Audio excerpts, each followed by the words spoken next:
تشنج پوستم را که می شنوم سوزن سوزن که می شود کف پا، علامت این است که چیزی خراب می شود.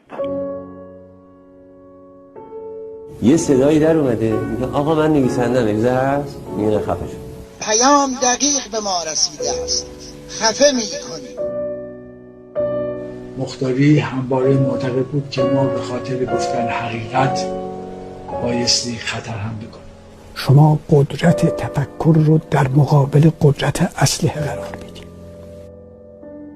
به چهره محمد مختاری نگاه کنید. سانسورش کردن، زندانش کردن، حذفش کردن، بعدم کشته میشد. چرا پدر من رو کشتند؟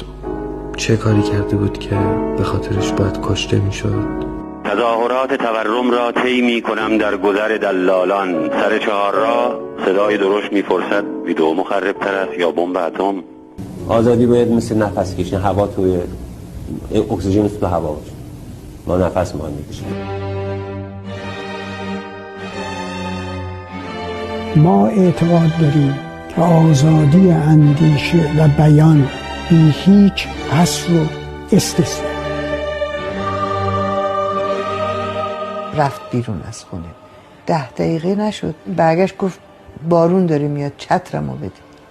چترشم برداشت و رفت، دیگه بر نگشت. چشمهایت را که ببندند مختاری مختاری مختاری، باغ‌هایت را که ببندند مختاری مختاری مختاری.